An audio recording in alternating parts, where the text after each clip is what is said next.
El secreto de un pez martillo. El cuello más largo desde los dinosaurios. Todas las formas de la naturaleza, por muy extrañas que nos parezcan, han evolucionado como resultado de la lucha por la supervivencia.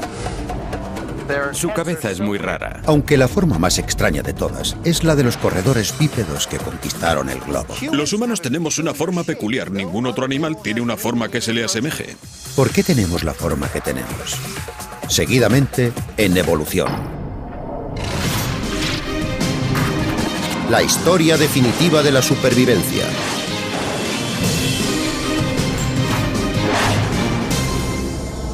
Evolución. Al principio, hace 3.500 millones de años, la forma de los seres vivos era la de una célula. Pero a medida que las formas de vida evolucionaron y emergieron los primeros animales primitivos, el aspecto que adquirieron esas formas de vida determinaría en gran medida su muerte o su supervivencia. La forma es fundamental a la hora de que un animal sea como es. Influye en cómo interactúa con su entorno y en cómo interactúa con otros organismos, con su propia especie y con otras especies. La forma tiene mucha importancia. En la actualidad, los animales presentan formas tan variadas que, tomados en conjunto, cada uno de ellos empieza a parecernos más extraño e ilógico que el siguiente. Hay muchísimos animales raros en el mundo. El pangolín es un animal de un aspecto extrañísimo. El aspecto del murciélago de cara arrugada también es muy peculiar. Por no hablar del oso hormiguero, el mundo está lleno de todo tipo de animales raros. Sin embargo, todos esos cuerpos extraños han evolucionado con un único objetivo: sobrevivir. Y pocas especies llevan tanto tiempo en el planeta como los tiburones. Hace 400 millones de años, los tiburones evolucionaron. Al principio adoptaron muchas formas distintas. Pero en cuanto se desarrollaron sus cuerpos hidrodinámicos en forma de torpedo, con mandíbulas bajas y atrasadas, se convirtieron en los depredadores dominantes. Su forma fue un éxito y han cambiado poco desde entonces.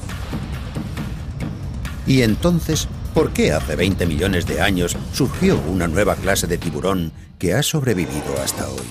Hablamos del pez martillo, cuya extraña forma sigue asombrando a los científicos. En los manglares de Florida, el biólogo marino Steve Cayura persigue peces martillo en nombre de la ciencia. Está ahí, a estribor. Ahora ha avistado a una cría. Pero un pez martillo adulto puede alcanzar los 6 metros y su cabeza puede llegar a tener una longitud transversal de 120 centímetros.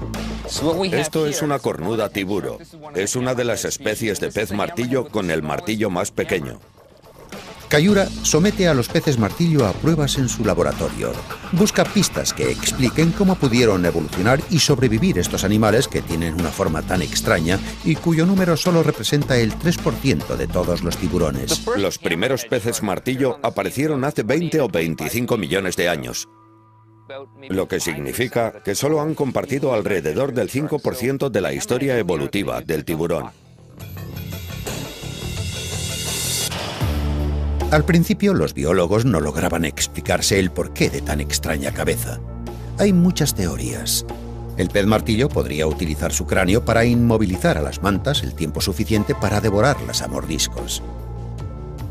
Otra teoría apunta a la maniobrabilidad del pez martillo y a su capacidad de dar giros muy cerrados. Se dice que podría utilizar su cabeza de la misma forma que el piloto de un caza emplea las alas para perseguir a sus enemigos más esquivos.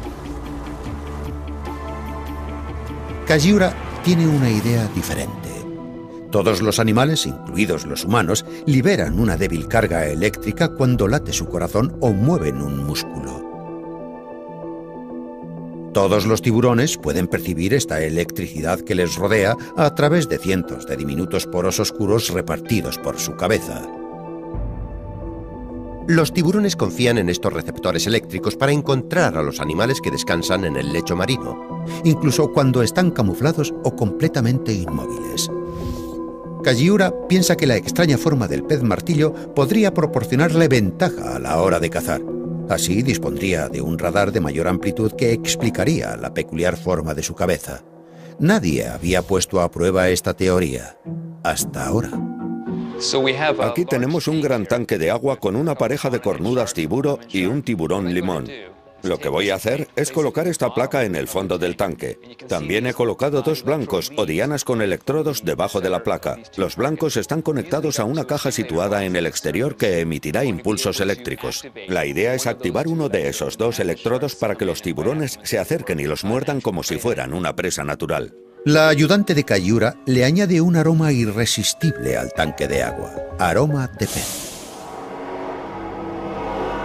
El olfato le permite a un tiburón detectar desde una gran distancia a un pez que está sangrando y acercarse a él. Debido a la situación de sus ojos y de su boca, a la hora de dar la dentellada final, el tiburón nunca ve lo que está comiendo. Por eso está obligado a confiar en su sistema sensorial de electrodos para posicionar su boca sobre la presa. Estimulado el apetito de los tiburones, Kayura conecta el sistema que emitirá impulsos eléctricos. Solo estoy emitiendo 8,8 microamperios. Un estímulo eléctrico muy pequeño, pero suficiente para estimular el campo eléctrico natural que produciría la presa viva de un tiburón. La corriente es tan pequeña que bastarían un par de pilas de AA para mantenerla durante 22 años. Bien, el electrodo 1 está encendido. Es el de la derecha. Ahora veremos si el tiburón se decide a morderlo. Aquí viene, se está acercando. Ah, ese no era el electrodo que estaba activo. Y como hemos visto, se ha acercado a él pero no lo ha mordido. Ahora está volviendo. Está buscando a su presa. Ahí lo tenemos. ¿Lo han visto?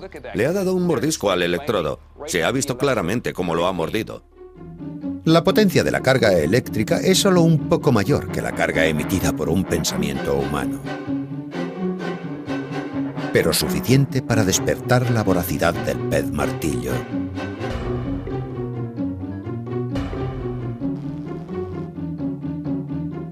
El pez martillo es siempre más rápido que el tiburón limón de cabeza puntiaguda a la hora de morder el electrodo. El que lo está mordiendo es una cornuda tiburo macho. El tiburón limón sigue nadando en la parte superior del tanque. Para ser justos, habría que decir que este tiburón limón acaba de ser capturado y lleva muy poco tiempo en el tanque. Pero incluso en libertad, la forma del pez martillo le da ventaja sobre los demás tiburones. Si paseas por la playa con un detector de metales y tienes una pantalla grande, cubrirás más terreno que si tienes una pequeña y estrecha. Y eso es lo que ocurre aquí. Comparado con sus competidores, el pez martillo disfruta de una ventaja que le permite cazar de forma más eficaz. Los peces martillo también tienen desventajas. No son tan rápidos como otros tiburones y su enorme cabeza les impide sacar a las presas ocultas en lugares estrechos. Pero la forma de su cabeza, que parece ser que adoptó esa forma debido a una mutación genética, demostró ser una adaptación positiva. Y es posible que el número de peces martillo llegue incluso a aumentar en el futuro evolutivo. El tiburón depredador ha desarrollado la forma perfecta para atacar. Pero ¿qué ocurre cuando tienes que defenderte? ¿Cómo sobrevivir a la matanza en un mundo de asesinos? Esta extraña criatura era desconocida hasta que fue vista por primera vez por un pescador en la costa de Indonesia en los años 90.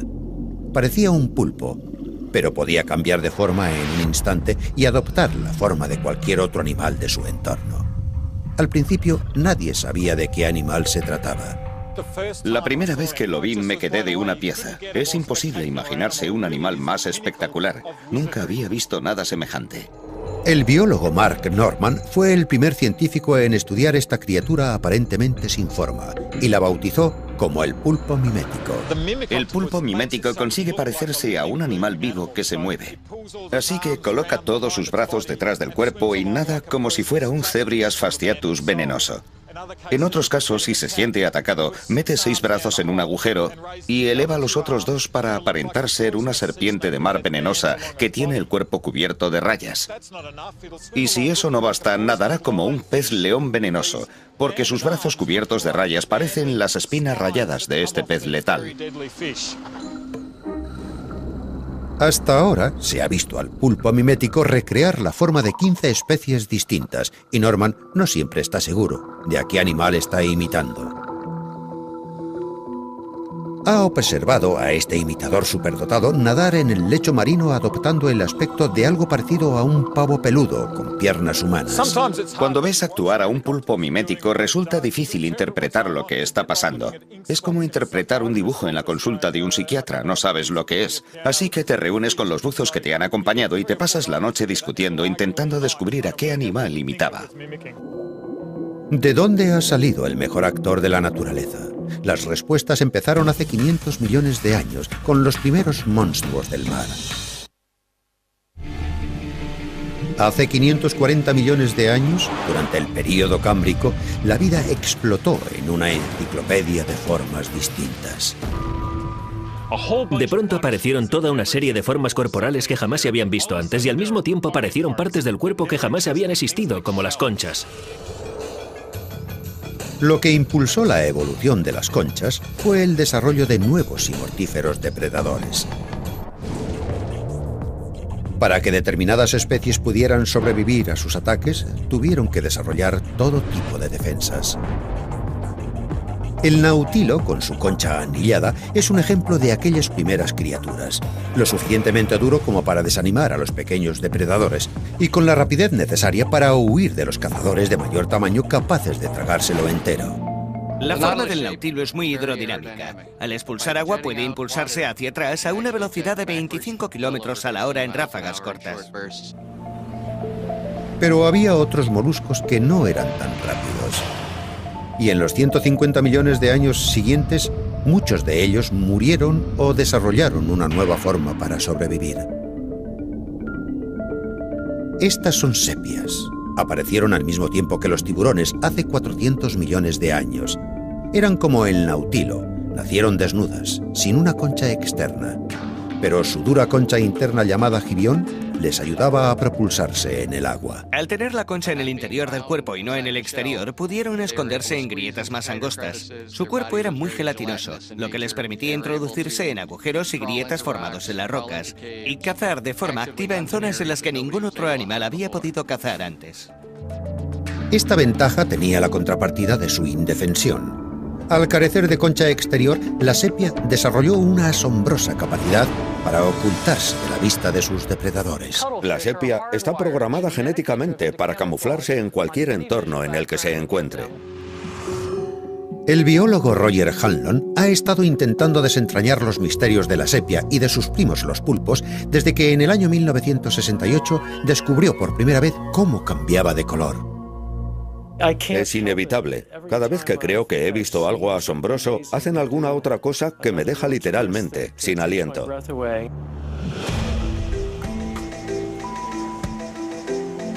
Incluso en el laboratorio, la sepia es capaz de adaptarse al entorno menos natural que podamos imaginarnos, un tablero de ajedrez. Vamos a introducir un nuevo diseño en el fondo del tanque. Vamos a extenderlo. Ahora tiene un nuevo entorno visual. Estaremos atentos al monitor para ver cómo cambia. Como jamás se había encontrado con nada similar en la naturaleza, la sepia se deja llevar por su primera impresión y cambia de marrón a gris en unos segundos, e incluso llega a formar un rectángulo bastante aceptable en su espalda. Ha visto cuadros blancos más o menos del mismo tamaño que este e intenta confundirse con su entorno. No es un camuflaje perfecto, pero sí lo bastante bueno como para engañar a un depredador. Hace mucho que los científicos saben que la piel de la sepia cambia como respuesta a las señales que recibe del cerebro, pero hasta ahora nadie sabía con seguridad cómo se transmitían esas señales. La teoría popular defendía la existencia de hormonas químicas en la sangre. Basándose en investigaciones anteriores, el equipo de Hanlon descubrió que la respuesta no era química, sino eléctrica. La piel de la sepia y la del resto de los moluscos está recubierta por dos capas de células productoras de color. Las cromatóforas, las células de la capa superior, presentan un pigmento rojo, amarillo y marrón. Las iridóforas, las células de la capa inferior, no tienen color propio, pero pueden presentarse con varios colores iridiscentes que cambian y brillan dependiendo del ángulo con el que reciben la luz. Cuando la sepia nada, su mente lee la luz cambiante que percibe con la vista, enviando instrucciones eléctricas al sistema nervioso. Cuando las iridóforas cambian con la luz, las células de la capa superior se ajustan al mismo color para coincidir con las iridóforas. Es realmente asombroso. La suya es una especie de piel eléctrica, ya que contiene millones de pequeñas células pigmentadas que crean la ilusión de que su piel está cruzada por rayas y nubes que van cambiando de color. Este sistema de piel inteligente puede engañar a un depredador de dos maneras: creando un camuflaje muy parecido al color dominante en su entorno, o creando un dibujo que impide el reconocimiento de la forma de la sepia. 200 millones de años más tarde, otro primo de la sepia perdió también su concha y utilizó el mismo truco de piel inteligente para esconderse: el pulpo. A diferencia de la sepia, el pulpo no tenía ningún hueso, era puro músculo flexible. El cuerpo más elástico que existía en el planeta. Casi podríamos considerarlos animales líquidos. Es como si fueran de plástico. Pueden cambiar constantemente la posición de sus brazos en relación al cuerpo. Pero lo más asombroso es su piel. Puede cambiar de color hasta en los más mínimos detalles. Es como si fuera una piel de alta definición. También puede cambiar de forma. El pulpo puede empujar su piel hacia afuera y formar pequeñas protuberancias que le permite imitar la forma de unos escombros, el coral o unos arrecifes. El pulpo se esconde para defenderse de los depredadores y se oculta cuando quiere cazar. En estas imágenes vemos cómo un pulpo acecha y luego ataca a un cangrejo. Como hemos visto antes, un recientemente descubierto pulpo mimético indonesio cuenta con una habilidad añadida, la capacidad no solo de confundirse con su entorno, sino la de asumir la forma de depredadores temibles. No creo que aprendan este comportamiento mientras crecen, creo que es memoria evolutiva. El biólogo Mark Norman cree que esta capacidad de mimetismo evolucionó hace unos 50 millones de años, cuando el pulpo abandonó la seguridad de los arrecifes de coral en busca de nuevas fuentes de comida y llegó a las aguas de poca profundidad y de fondo arenoso de la costa indonesia, donde ni siquiera un pulpo puede esconderse. Cuando nadas en esta zona, percibes que no hay ninguna protección, no hay arrecifes ni corales. Sería como intentar confundirse con una hoja de papel en blanco, y los únicos animales que salen durante el día en esta meseta submarina arenosa están cubiertos de espinas o son venenosos. Para el pulpo mimético, la otra cara de la moneda de la ley del más fuerte era la muerte a la que estaban condenados los malos actores. Ningún depredador le permitiría a un mal actor sobrevivir más de 3 minutos. Estos animales han desarrollado una capacidad de mimetismo extraordinaria porque les iba en ello la vida.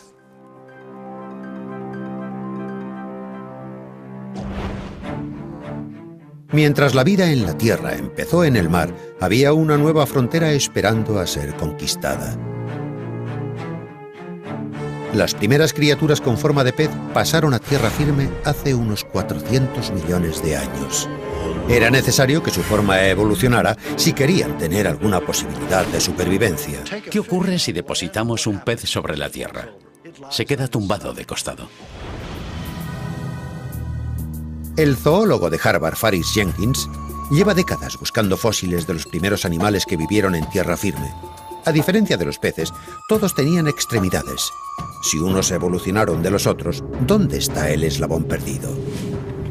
Jenkins se unió a un grupo de paleontólogos que buscaba ese eslabón en un punto remoto del norte de Canadá. En el año 2004, tras 6 años de excavaciones, encontraron lo que buscaban: el fósil de un pez que empezaba a convertirse en un animal de tierra firme de 4 patas. Nos dimos cuenta de que habíamos encontrado algo que nadie había visto de forma completa hasta entonces. No hay duda de que este espectacular hallazgo es un pez. Pueden verse los huesos que sostenían las branquias que aún conservaba este animal. Es un pez porque, cuando observas el cuerpo que está detrás de la cabeza, ves que está cubierto de escamas. Pero si le damos la vuelta, el fósil nos revela algo sorprendente. Por primera vez, tenemos un animal vertebrado con una separación nítida entre la cabeza y el cuerpo, lo que puede llamarse un cuello. ¿Y para qué sirve un cuello? Para vivir en tierra firme, ningún pez tiene cuello. Solo tienen cuello los animales que viven en tierra firme. Naturalmente, en el agua un pez puede orientar todo su cuerpo y por consiguiente su cabeza en la dirección que desee. Y puede hacerlo con una enorme facilidad. Pero un animal anfibio, un animal que ha empezado a vivir en tierra firme, no puede mover su cuerpo con tanta rapidez. Y a la hora de comer, a la hora de cazar, necesita mover la cabeza en dirección a la presa. Y por tanto, la existencia del cuello resulta imprescindible. Encontraron una revelación incluso más sorprendente en los extraños apéndices de la criatura, encontrados separados del cuerpo, pero perfectamente conservados. A lo largo del extremo inferior de la extremidad hay una serie de pequeños elementos llamados radiales. Generalmente suele haber unos 8. Y los de este animal ya estaban empezando a tomar la forma de unos dedos, lo que significa que esta extremidad acabaría siendo una mano. Esta es la primera prueba de transformación entre una aleta y una extremidad. Este es, de hecho, un eslabón perdido. El equipo bautizó su increíble hallazgo con un nuevo nombre, Tiktaalik, una palabra de la lengua de los inuit que significa pez grande de aguas poco profundas. Hace unos 375 millones de años, Tiktaalik abandonó el agua y cambió para siempre la forma de la vida en la Tierra. Aquí estaba el origen de nuestras manos, pies, muñecas y cuello. Con el paso del tiempo, sus descendientes serían los ancestros de todos los vertebrados que conocemos en la actualidad, incluyendo al hombre. Este es el comienzo de una de las historias evolutivas más grandes de todos los tiempos. Millones de años después, las extremidades primitivas que son visibles por primera vez en Tiktaalik acabarían desarrollándose en reptiles, aves, anfibios y mamíferos como nosotros. Mamíferos cuyos cuerpos se estirarían, aplastarían y retorcerían, adoptando miles de variaciones, todo con un objetivo, la lucha por la supervivencia. Los mamíferos como nosotros evolucionaron por primera vez hace unos 125 millones de años. Una vez establecida, la forma general de nuestro cuerpo ya no volvió a cambiar. Todos los mamíferos comparten una forma de esqueleto básica, una columna vertebral, extremidades delanteras, extremidades traseras, una cabeza en la parte superior del cuerpo y una cola. Pero aunque todos los mamíferos tienen en general la misma forma, hay muchas variaciones, algunas de ellas únicas y otras incluso extrañas. Esto es un topo estrellado, llamado así por el extraño órgano en forma de estrella de 22 puntas que tiene en la cara. Es un animal que tiene una forma muy extraña. Si le miras a la cara ves toda una serie de apéndices alrededor de la nariz. Ken Catania estudia al topo estrellado en la Universidad Vanderbilt de Nashville. Cuando lo analizas con detalle, el misterio se acrecienta porque no existe ningún animal parecido en el mundo. Te preguntas si el topo estrellado proviene de Marte o de algún otro planeta. ¿Cómo evolucionó así? Aunque este extraño topo fue identificado por primera vez hace más de 100 años, los científicos nunca han logrado entender el propósito de su forma. Los topos son casi ciegos, y la teoría más difundida afirma que el órgano en forma de estrella cumple una función similar a la de la cabeza de un pez martillo. Es una antena de radar que los orienta en los túneles y les guía hacia sus presas, pero Catania descubrió que esa teoría era errónea. En realidad es una superficie cubierta de piel y llena de receptores táctiles. Está repleta de decenas de miles de órganos diminutos que utiliza para tocar y sentir. El topo estrellado vive toda su vida en un laberinto de túneles subterráneos donde la competencia por la comida es feroz. De hecho, hay muchas otras especies de pequeños mamíferos que utilizan esos mismos túneles. Las decenas de miles de órganos sensibles al tacto pueden localizar las pequeñas fuentes de comida con una precisión y velocidad increíbles.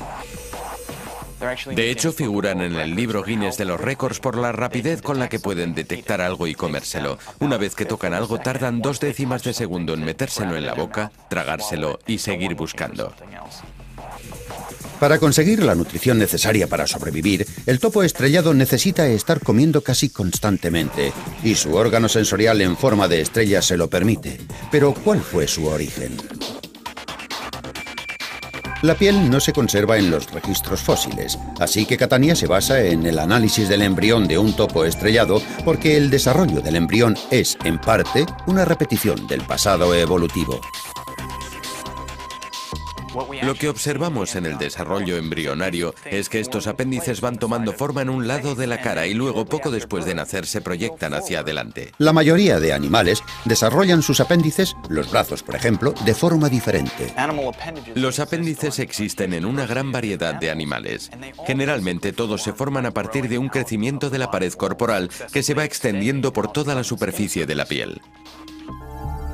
El escáner del embrión del topo sugiere que hace millones de años la cara del topo desarrolló bandas de piel sensible. Con el tiempo, las bandas pasaron de estar situadas en un lado de la cara a agruparse en la punta de su hocico. Posteriormente, se proyectaron hacia adelante como un plátano hasta adoptar la forma de estrella actual.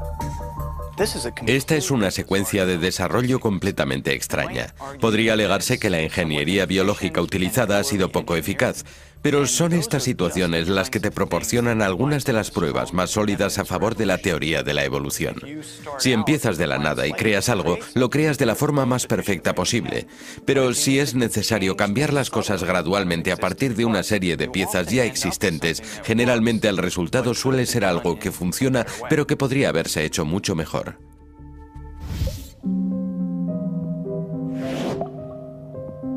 Los animales terrestres continuaron desarrollándose de forma diversa.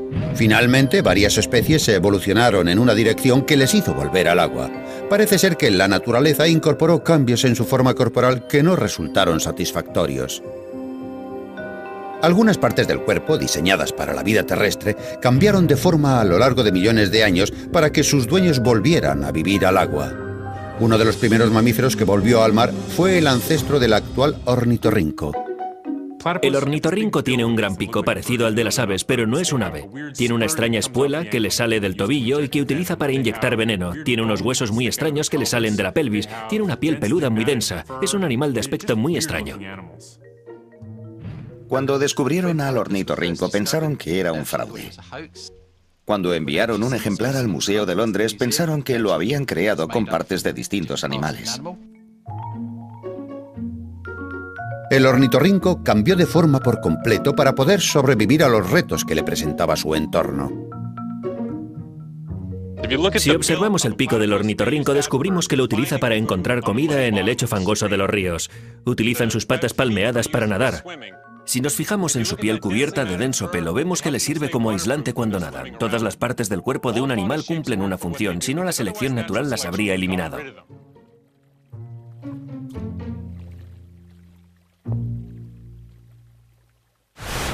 Otros mamíferos regresaron al mar más recientemente y transformaron su cuerpo de forma incluso más radical que el ornitorrinco.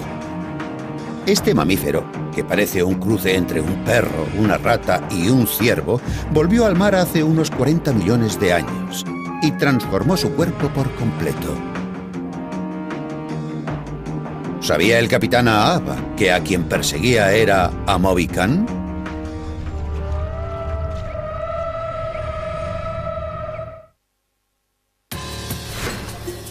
Desde sus lejanos orígenes de hace 190 millones de años, los mamíferos se han extendido por todos los rincones de la Tierra, cambiando de forma para adaptarse a su entorno.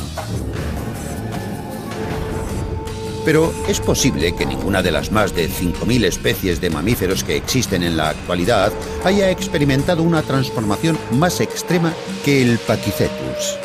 Tiene un aspecto que parece un cruce entre un perro y una rata, pero genéticamente está más cercano a un hipopótamo.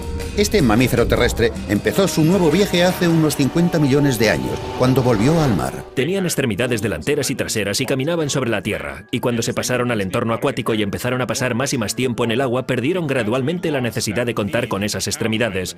Las delanteras se convirtieron en aletas y las traseras se perdieron. El resultado, millones de años después, fue la ballena, un animal marino de inmenso tamaño que aún sigue conservando sus raíces mamíferas.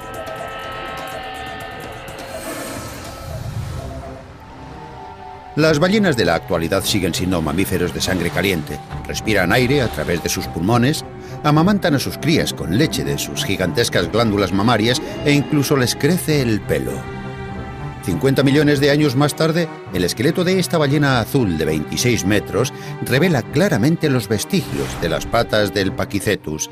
Los huesos de los dedos se han fusionado para crear una aleta, como si fuera una mano enfundada en una manopla.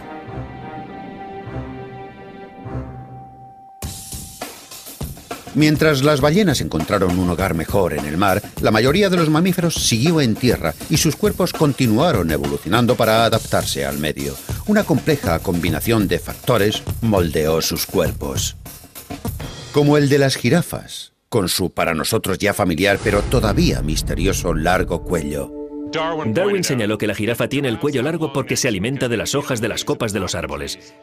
Pero su cuello no tendría que ser tan largo porque en ese caso sus crías jamás llegarían a la edad adulta. Hay comida suficiente para que puedan alimentarse a menos altura, así que ¿cuál es el origen de su largo cuello? Por lo que sabemos, hay 3 razones que explican la longitud de su cuello. Nikos Solounias, profesor de anatomía del Instituto de Tecnología de Nueva York, reconoce que el poder llegar a las hojas de las copas de los árboles es un factor que explica el cuello de la jirafa. Para que su cuello funcione, la jirafa ha desarrollado el corazón más poderoso de la naturaleza. La distancia entre el corazón y la cabeza de la jirafa es tan grande que necesita un sistema de circulación sanguínea especial para impedir que se desmaye por culpa de los cambios en la presión sanguínea cada vez que baja la cabeza. Para seguir bombeando la sangre con normalidad, el corazón de la jirafa ha desarrollado un tamaño enorme. Es 25 veces más grande que un corazón humano. En el año 2001, los científicos descubrieron una segunda ventaja que explicaba la longitud del cuello de la jirafa: la comunicación. En un gesto llamado lanzamiento de cabeza, la jirafa suele inclinarse hacia atrás mientras mantiene su posición. Este está acompañado por unas vocalizaciones de tan baja intensidad que no son perceptibles por el oído humano. Son unos infrasonidos también utilizados por elefantes y rinocerontes. Y sabemos que las otras jirafas están escuchando porque giran la cabeza en su dirección o mueven las orejas. Solounias afirma que el cuello de la jirafa pudo haber evolucionado hace 8 millones de años debido a la superpoblación de su entorno natural. En aquellos tiempos, en los bosques y las sabanas había 3 o 4 veces más especies de animales que ahora. Por ejemplo, había entre 6 y 7 especies de cebras en vez de una.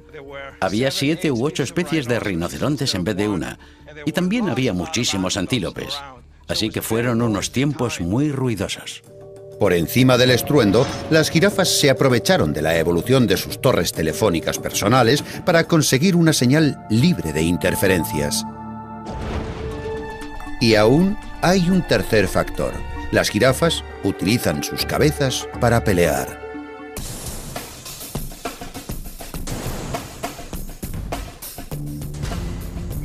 Las jirafas macho utilizan la cabeza como si fuera un garrote flexible. Hacen oscilar el cuello y golpean con fuerza a su oponente con la cabeza para marcar su territorio. Y quien gana es quien consigue más hembras.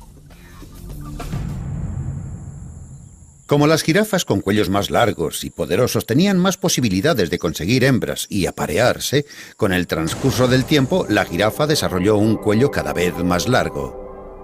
Pero los cuellos largos tenían un peligro. Hubo un tiempo en el que los cuernos de la jirafa eran largos y afilados como los de sus primos los antílopes. Cuando la jirafa empezó a desarrollar esa estrategia de lucha, el cuello se fue haciendo más largo y sus cuernos podían matar al oponente. Entonces la evolución transformó esos cuernos y los hizo más romos. Ya no podían matar al oponente porque aunque la lucha es un factor fundamental en la vida de los animales, la evolución no favorece el hecho de que un animal pueda matar a otro de su misma especie. Solo los humanos nos matamos entre nosotros. Desde el punto de vista de la evolución, el sexo, atraer a una hembra y reproducirse, es la clave de la vida. La necesidad que tienen los machos de exhibir sus poderes para atraer a las hembras ha causado la evolución de una variedad increíble de formas. Algunas, como las del pavo real, son bellas. En otros casos, nos cuesta ver su atractivo.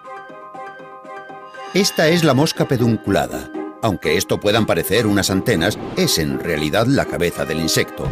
Su cerebro está en el interior de estos pedúnculos y sus ojos están situados en los extremos.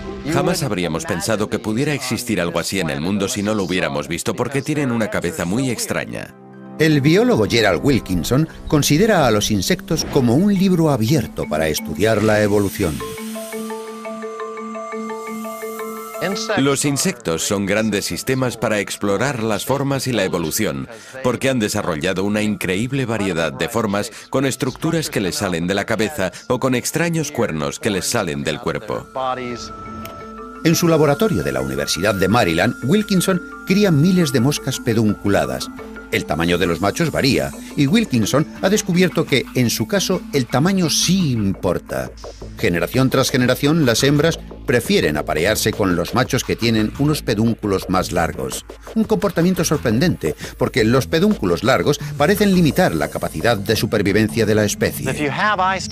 Con los pedúnculos es más difícil acelerar o maniobrar cuando estás volando, y en consecuencia, no es fácil entender qué ventaja puede tener una mosca colocando sus ojos en los extremos de esos pedúnculos.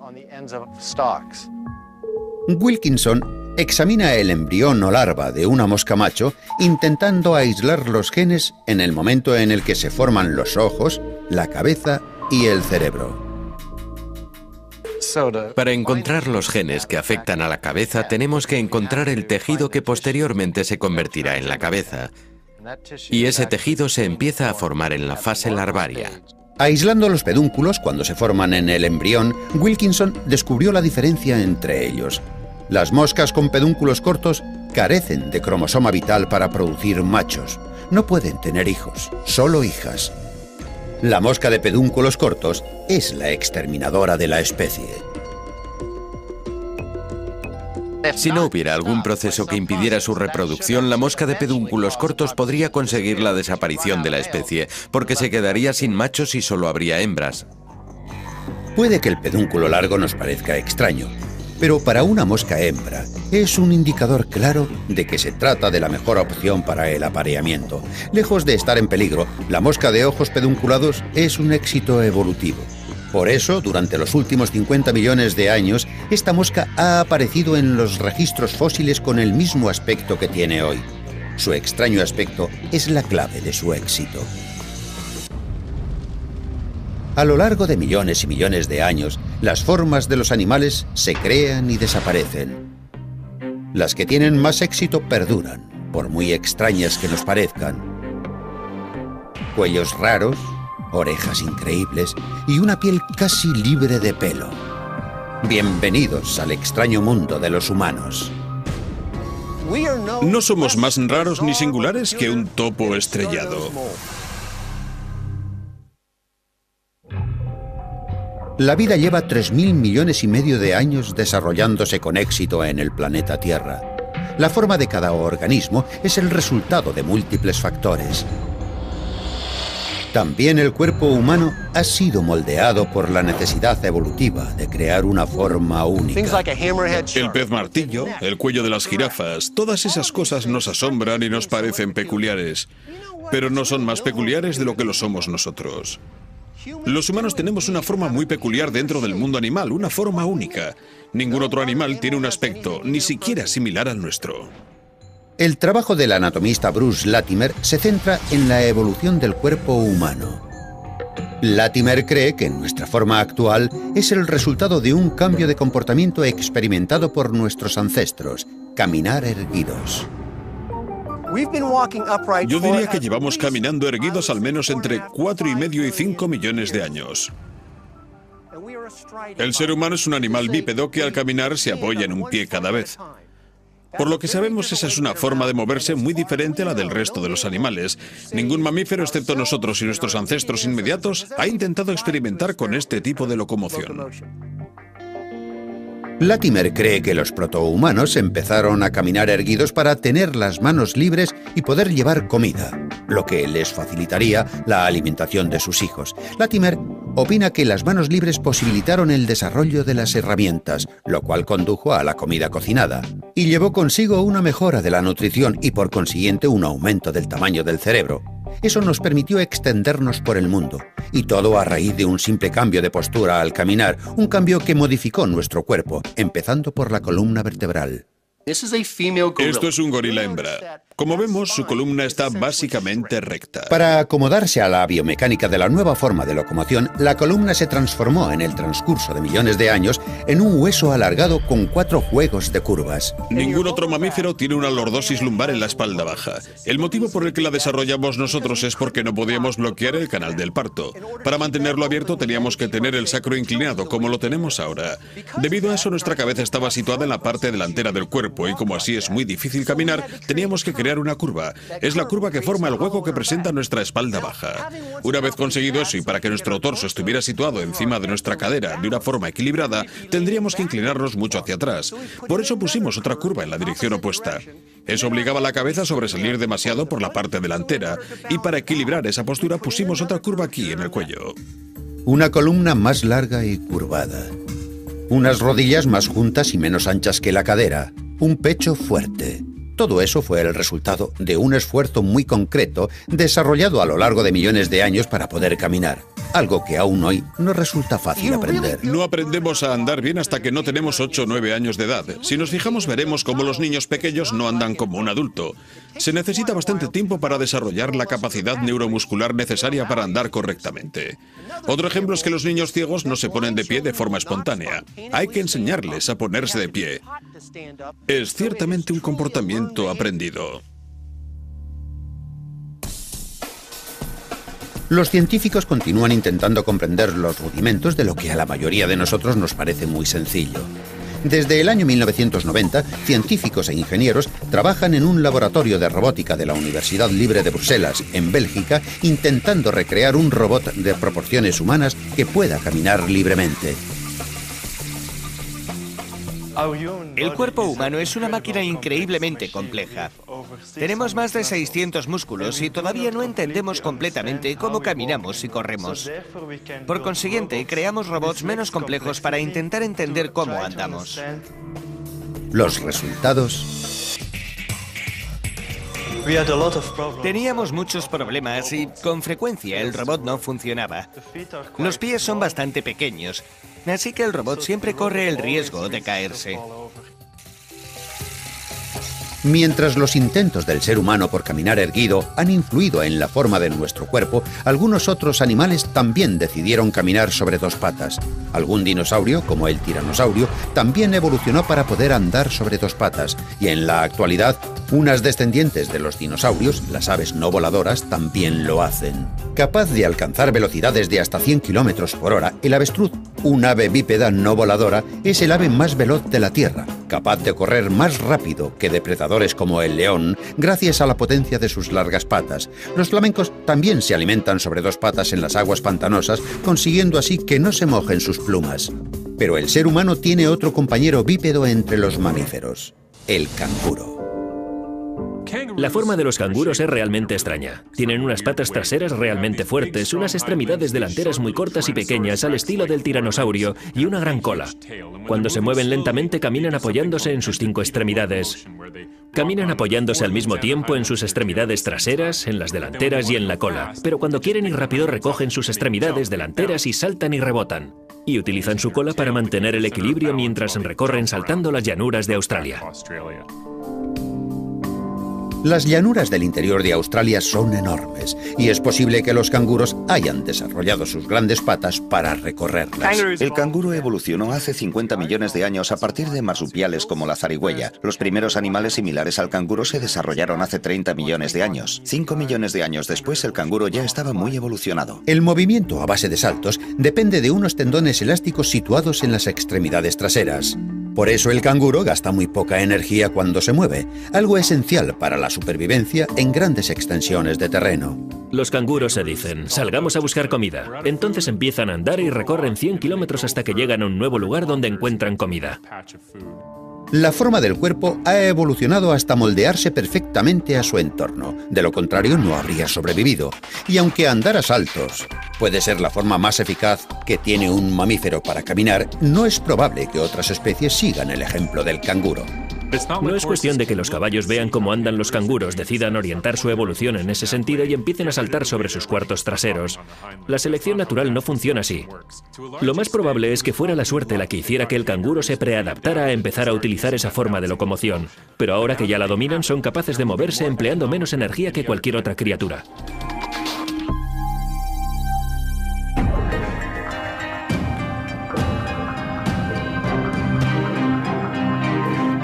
Desde las llanuras del interior de Australia, al fondo del mar o al cielo, cada animal le debe la forma de su cuerpo al poder de la evolución. En el transcurso de millones de años han moldeado sus extremidades, sus cabezas y sus conchas, hasta adoptar una forma que les permita sobrevivir. La vida sobre la Tierra avanza hacia los 4.000 millones de años y la forma de los animales continuará evolucionando.